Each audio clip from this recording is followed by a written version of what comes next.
Picture this. I got my first full-time job working for a contractor for the International Space Station. And I was so unhappy that I hired a career coach to help me out.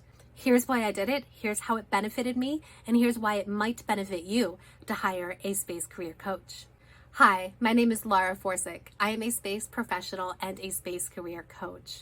These are my personal reasons for why I hired a career coach in my mid-20s. These might not be your reasons for why you might want to hire a career coach, but I'm going to tell you my story and why I decided I needed external help and how that benefited me in my career. So first off, lack of job satisfaction. This might surprise you given that I was actually working on really cool things, science on the International Space Station. How cool is that, right? I was really excited about my job, but I was significantly underutilized. I was underworked, I was underpaid, and I didn't realize how badly I was underpaid until I left. Oh boy, I have stories for you. But I knew that I was bored at work. I even clocked it at one time. I took note of all of the hours that I was doing real actual work, and that was about 10 hours a week. So about a quarter of my time I was doing real work, and the rest of my time I was bored. I was unsatisfied. I'm not the kind of person who can just sit at her computer and waste time. I wanted to do things. And if you knew me back in my 20s, you know that I was involved in a lot of things in the Space Coast community.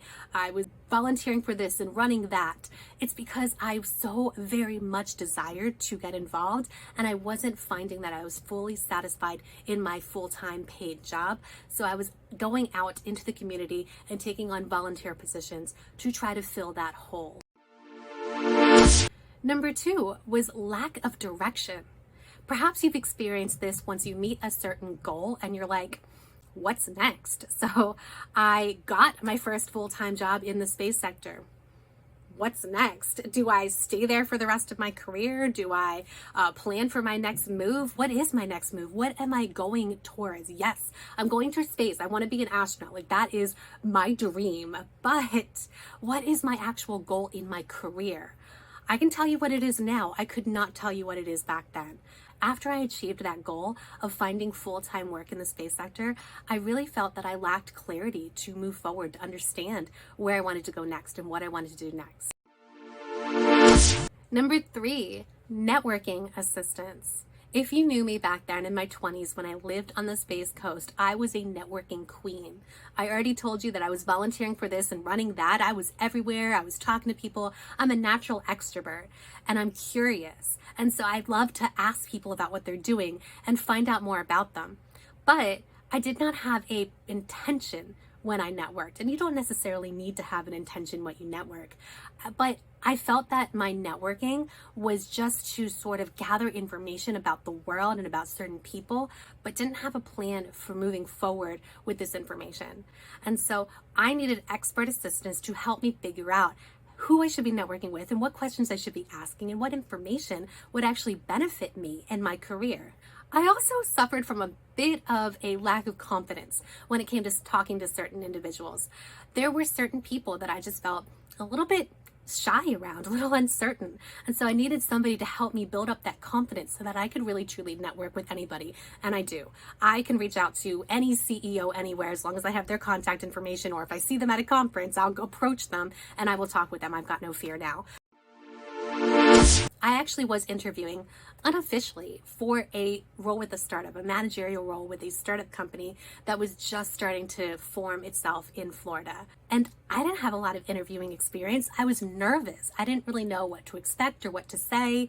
I had one meeting with the team, the whole team that had come visiting from elsewhere, and they were there for an event. And so that wasn't a true interview, but I felt like I would be judged. I felt like I was going to be evaluated by that team, despite the fact that it was not a formal interview. In another case, I was meeting with someone who would become my future boss over dinner.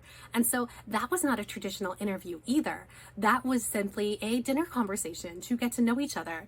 But I knew that it was sort of an interview and I was sort of going to be judged and evaluated. And that is nerve-wracking. And I remember sitting down at that dinner table and I spilled my water.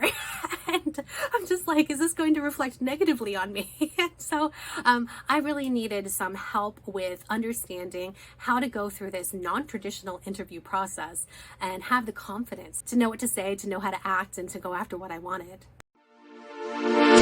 5, offer negotiations. I did get an offer from this company, but it was a low ball offer. I had already told the person who would become my future boss what the salary range that I was looking for, and this offer was below it. This offer was so far below that it was going to be a pay cut if I took it, and I already told you that I was underpaid at my current role. And so I had to have the confidence to say no, to walk away from that job offer and know that that was not going to be it. Know that they would either come back with a higher offer within my range that I already told them, or that another company, another offer would come. And that took some working. I really did need somebody to help me to stay firm to what I knew I wanted, that I knew that I was worth something good to this company who wanted to hire me for a manager position. And it worked. They took their time, they really did, but they did come back to me with an offer that was at the bottom of the range that I said that I wanted, and that was okay with me. I knew they were a startup. I knew that there was probably opportunity to ask for promotions in the future, so I decided to take that offer. Now, unfortunately, I never did get paid that because a few months into the company, they started to miss payroll and eventually went under. So that remained a theoretical salary, but I'm still pretty proud that I negotiated it. And finally, number 6, job transition. You might think that a coach's job is done once the offer letter is signed, but no, I was so nervous about taking on a managerial position, a new position where I'd be starting up an office from scratch. I was so nervous that I needed some outsider to assure me that I can do this, to help me to understand the mentality of a manager. I had managed undergrads at that point. I had managed interns at that point, but I had never managed employees. So I needed to get into the mindset of knowing how to become a manager and how to start an office. And all of that was really good training for when I started my own company, Astrolytical, where I needed to start my own office and hire people.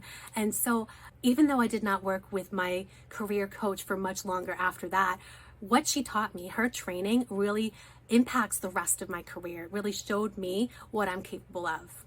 If you are a successful professional outside the space industry or within the space industry and you want to advance your space career and you're struggling, you think you need outside help, contact me at lauraforsick.com. I'm happy to talk to you about whether space career coaching is right for you.